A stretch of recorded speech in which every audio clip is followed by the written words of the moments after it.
پہلا پتھر۔ مقدمہ نگاری کی پہلی شرط ہے کہ آدمی پڑھا لکھا ہو۔ اسی لیے بڑے بڑے مصنف بھاری رقمیں دے کر اپنی کتابوں پر پروفیسروں اور پولیس کے مقدمے لکھواتے اور چلواتے ہیں، اور حسب منشا بدنامی کے ساتھ بری ہوتے ہیں۔ فاضل مقدمہ نگار کا ایک پیغمبرانہ فرض یہ بھی ہے کہ وہ دلائل و نظائر سے ثابت کر دے کہ اس کتاب مستطاب کے طلوع ہونے سے قبل ادب کا نقشہ مسدس حالی کے عرب جیسا تھا۔ ادب جس کا چرچا ہے یہ کچھ وہ کیا تھا جہاں سے الگ ایک جزیرہ نما تھا۔ اس میں شک نہیں کہ کوئی کتاب بغیر مقدمہ کے شہرت عام اور بقائے دوام حاصل نہیں کر سکتی، بلکہ بعض معرکۃ الآراء کتابیں تو سراسر مقدمے ہی کی چاٹ میں لکھی گئی ہیں۔ برنارڈ شاہ کے ڈرامے جو در حقیقت اس کے مقدموں کے ضمیمے ہیں، اسی ذیل میں آتے ہیں، لیکن چند کتابیں ایسی بھی ہیں جو مقدمے کو جنم دے کر خود دم توڑ دیتی ہیں، مثلا ڈاکٹر جانسن کی ڈکشنری جس کا صرف مقدمہ باقی رہ گیا ہے، اور کچھ ایسے مصنف بھی گزرے ہیں جو مقدمہ لکھ کر قلم توڑ دیتے ہیں اور اصل کتاب کی ہوا تک نہیں دیتے، جیسے شعر و شاعری پر مولانا حالی کا بھرپور مقدمہ جس کے بعد کسی کو شعر و شاعری کی تاب و تمنا ہی نہ رہی۔ بقول مرزا عبدالودود بیگ، اس کتاب میں سے مقدمہ نکال دیا جائے تو صرف سر ورق باقی رہ جاتا ہے۔ تاہم اپنا مقدمہ قلم خود لکھنا کار ثواب ہے کہ اس طرح دوسرے جھوٹ بولنے سے بچ جاتے ہیں۔ دوسرا فائدہ یہ کہ آدمی کتاب پڑھ کر قلم اٹھاتا ہے، ورنہ ہمارے نقاد عام طور سے کسی تحریر کو اس وقت تک غور سے نہیں پڑھتے جب تک انہیں اس پر سرقہ کا شبہ نہ ہو۔ پھر اس بہانے اپنے متعلق چند ایسے نجی سوالات کا دندان شکن جواب دیا جا سکتا ہے جو ہمارے یہاں صرف چالان اور چہلم کے موقع پر پوچھے جاتے ہیں، مثلا کیا تاریخ پیدائش وہی ہے جو میٹرک کے سرٹیفکیٹ میں درج ہے؟ حلیہ کیا ہے؟ مرحوم نے اپنے بینک بیلنس کے لیے کتنی بیویاں چھوڑی ہیں؟ بزرگ افغانستان کے راستے سے شجرہ نسب میں کب داخل ہوئے؟ نیز موصوف اپنے خاندان سے شرماتے ہیں یا خاندان ان سے شرماتا ہے؟ راوی نے کہیں آزاد کی طرح جوش عقیدت میں ممدوح کے جد امجد کے کانپتے ہوئے ہاتھ سے استرا چھین کر تلوار تو نہیں تھما دی؟ چنانچہ اس موقع سے جائز فائدہ اٹھاتے ہوئے اپنا مختصر سا خاکہ پیش کرتا ہوں۔ نام سر ورق پر ملاحظہ فرمائیے۔ خاندان 100 پشت سے پیشہ آبا سپاہ گیری کے علاوہ سب کچھ رہا ہے۔ تاریخ پیدائش پیشہ گو کہ یونیورسٹی کے امتحانوں میں اول آیا، لیکن اسکول میں حساب سے کوئی طبعی مناسبت نہ تھی اور حساب میں فیل ہونے کو ایک عرصے تک اپنے مسلمان ہونے کی آسمانی دلیل سمجھتا رہا۔ اب وہی ذریعہ معاش ہے۔ حساب کتاب میں اصولاً 2 اور 2 4 کا قائل ہوں، مگر تاجروں کی دل سے عزت کرتا ہوں کہ وہ بڑی خوش اسلوبی سے 2 اور 2 کو 5 کر لیتے ہیں۔ پہچان: قد 5 فٹ 6.5 انچ، جوتے پہن کر، وزن اوور کوٹ پہن کر بھی دبلا دکھائی دیتا ہوں، عرصے سے مثالی صحت رکھتا ہوں، اس لحاظ سے کہ جب لوگوں کو کراچی کی آب و ہوا کو برا ثابت کرنا مقصود ہو تو اتمام حجت کے لیے میری مثال دیتے ہیں۔ جسامت: یوں سانس روک لوں تو 38 انچ کا بنیان بھی پہن سکتا ہوں، بڑے لڑکے کے جوتے کا نمبر 7 ہے جو میرے بھی فٹ آتا ہے۔ حلیہ: اپنے آپ پر پڑا ہوں، پیشانی اور سرحد کی حد فاصل اڑ چکی ہے، لہٰذا منہ دھوتے وقت یہ سمجھ میں نہیں آتا کہ کہاں سے شروع کروں۔ ناک میں ہستی قطعی کوئی نقص نہیں ہے، مگر بعض دوستوں کا خیال ہے کہ بہت چھوٹے چہرے پر لگی ہوئی ہے۔ پسند: غالب ہاکسوے بھنڈی۔ پھولوں میں رنگ کے لحاظ سے سفید گلاب اور خوشبوؤں میں نئے کرنسی نوٹ کی خوشبو بہت مرغوب ہے۔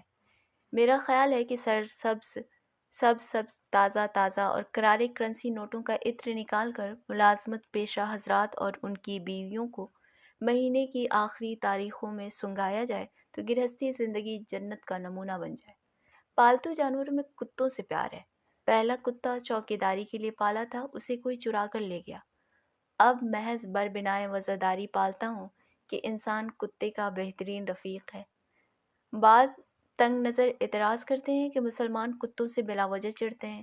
حالانکہ اس کی ایک نہایت معقول اور منطقی وجہ موجود ہے۔ مسلمان ہمیشہ سے ایک عملی قوم رہے ہیں۔ وہ کسی ایسے جانور کو محبت سے نہیں پالتے جسے ذبح کر کے کھا نہ سکیں۔ گانے سے بھی عشق ہے، اسی وجہ سے ریڈیو نہیں سنتا۔ چڑ، جذباتی مرد، غیر جذباتی عورتیں، مٹھاس، شطرنج۔ مشاغل، فوٹوگرافی، لکھنا پڑھنا۔ تصانیف، چند تصویریں بتاں، چند مضامین و خطوط۔ کیوں لکھتا ہوں؟ ڈزریلی نے اس کے جواب میں کہا تھا کہ جب میرا جی عمدہ تحریر پڑھنے کو چاہتا ہے تو ایک کتاب لکھ ڈالتا ہوں۔ رہا یہ سوال کہ یہ کھٹ میٹھے مضامین طنزیہ ہیں یا مزاحیہ یا اس سے بھی ایک قدم آگے، یعنی صرف مضامین، تو یہاں صرف اتنا عرض کرنے پر اکتفا کروں گا کہ وار ذرا اوچھا پڑے یا بس ایک روایتی آنچ کی کسر رہ جائے تو لوگ اسے بالعموم طنز سے تعبیر کرتے ہیں، ورنہ مزاح ہاتھ آئے تو بت، ہاتھ نہ آئے تو خدا ہے۔ اور جہاں یہ صورت ہو تو خام فنکار کے لیے طنز ایک مقدس جھنجھلاہٹ کا اظہار بن کر رہ جاتا ہے۔ چنانچہ ہر وہ لکھنے والا جو سماجی اور معاشی ناہمواریوں کو دیکھتے ہی دماغی باوٹے میں مبتلا ہونے کی صلاحیت رکھتا ہے، خود کو طنز نگار کہنے اور کہلانے کا سزاوار سمجھتا ہے، لیکن سادہ و پرکار طنز ہے بڑی جان جوکھوں کا کام۔ بڑے بڑوں کے جی چھوٹ جاتے ہیں۔ اچھے طنز نگار تنے ہوئے رسے پر اترا اترا کر کرتب نہیں دکھاتے، بلکہ رقص یہ لوگ کیا کرتے ہیں تلواروں پر۔ اور اگر زال پال سارتر کی مانند دماغ روشن و دل تیرہ و نگہ بے باک ہو تو جنم جنم کی یہ جھنجھلاہٹ آخر کار ہر بڑی چیز کو چھوٹی کر دکھانے کا ہنر بن جاتی ہے۔ لیکن یہی زہر غم جب رگ و پے میں سرایت کر کے لہو کو کچھ اور تیز و تند و توانا کر دے تو نس نس سے مزاح کے شرارے پھوٹنے لگتے ہیں۔ عمل مزاج اپنے لہو کی آگ میں تپ کر نکھرنے کا نام ہے۔ لکڑی جل کر کوئلہ بن جاتی ہے اور کوئلہ راکھ، لیکن اگر کوئلے کے اندر کی آگ باہر کی آگ سے تیز ہو تو پھر وہ راکھ نہیں بنتا، ہیرا بن جاتا ہے۔ مجھے احساس ہے کہ اس ننھے سے چراغ سے نہ کوئی الاؤ بھڑک سکا اور نہ کوئی چتا دہکی۔ میں تو اتنا جانتا ہوں کہ اپنی چاک دامنی پر جب اور جہاں ہنسنے کو جی چاہا ہنس دیا، اور اگر آپ کو بھی اس ہنسی میں شامل کر لیا تو اس کو اپنی خوش قسمتی تصور کروں گا۔ میرا یہ دعویٰ نہیں کہ ہنسنے سے سفید بال کالے ہو جاتے ہیں، اتنا ضرور ہے کہ پھر وہ اتنے برے نہیں معلوم ہوتے۔ بالفعل اس سے بھی غرض نہیں کہ اس خندۂ مکرر سے میرے سوا کسی اور کی اصلاح بھی ہوتی ہے یا نہیں۔ ہنسنے کی آزادی فی نفس ہی تقریر کی آزادی سے کہیں زیادہ مقدم و مقدس ہے۔ میرا عقیدہ ہے کہ جو قوم اپنے آپ پر جی کھول کر ہنس سکتی ہے وہ کبھی غلام نہیں ہو سکتی۔ یقین کیجئے اس سے اپنے علاوہ کسی اور کی اصلاح و فہمائش مقصود ہو تو روح سیاہ۔ کارلائل نے دوسروں کی اصلاح سے غلو رکھنے والوں کو بہت اچھی نصیحت کی تھی کہ بڑا کام یہ ہے کہ آدمی اپنی ہی اصلاح کر لے، کیونکہ اس کا مطلب یہ ہوگا کہ دنیا سے کم از کم ایک بدمعاش تو کم ہوا۔ میری رائے میں، جو ضروری نہیں کہ ناقص ہی ہو، جس شخص کو پہلا پتھر پھینکتے وقت اپنا سر یاد نہیں رہتا، اسے دوسروں پر پتھر پھینکنے کا حق نہیں۔ مخدومی و مکرمی جناب شاہد احمد دہلوی کا تہہ دل سے سپاس گزار ہوں کہ انہوں نے یہ مضامین جو اس سے پہلے مختلف رسائل میں شائع ہو چکے تھے پڑھوا کر بکمال توجہ سنے، اور نہ صرف اپنی گمبھیر چپ سے کمزور حصوں کی نشاندہی کی، بلکہ جو لطیفے بطور خاص پسند آئے ان پر گھر جا کر بنظر حوصلہ افزائی ہنسے بھی۔ اگر اس کے باوجود وہ زبان و بیان کی لغزشوں سے پاک نہیں ہوئے، اشارہ مضامین کی طرف ہے، تو اس میں ان کا قصور نہیں۔ یوں بھی میں قبلہ شاہد احمد صاحب کی باوقار سنجیدگی کا اس درجے احترام کرتا ہوں کہ جب وہ اپنا لطیفہ سنا چکتے ہیں تو احتراماً نہیں ہنستا، لیکن ایک دن یہ دیکھ کر کہ میرا ایک مضمون پڑھ کر الٹی ہنسی جس میں بقول ان کے آواز حلق سے باہر نکلنے کے بجائے الٹی اندر جاتی ہے، ہنس رہے ہیں۔ میں خوشی سے پھولا نہ سمایا۔ پوچھا، دلچسپ ہے؟ فرمایا، جی، تذکیر و تانیث پر ہنس رہا ہوں۔ پھر کہنے لگے، حضرت آپ پنگ پونگ کو مؤنث اور فٹ بال کو مذکر لکھتے ہیں؟ میں نے کھسیانے ہو کر جھٹ اپنی پینسل سے فٹ بال کو مؤنث اور پنگ پونگ کو مذکر بنا دیا تو منہ پھیر پھیر کر سیدھی ہنسی ہنسنے لگے۔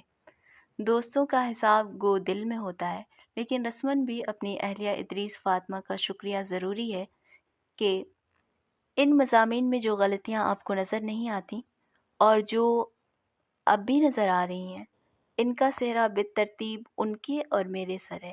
اس سے پہلے وہ میرے مطبوعہ مضامین میں کتابت کی غلطیاں کچھ اس انداز سے نکالتی تھیں گویا لیتھو میں نے ہی ایجاد کیا ہے۔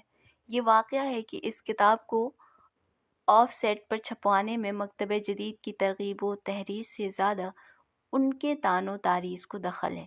رخصت ہونے سے قبل مرزا عبدالودود بیگ کا تعارف کراتا جاؤں۔ یہ میرا ہمزاد ہے، دعا ہے خدا اس کی عمر و اقبال میں ترقی دے۔ کراچی، 5 فروری 1961۔ مشتاق احمد یوسفی۔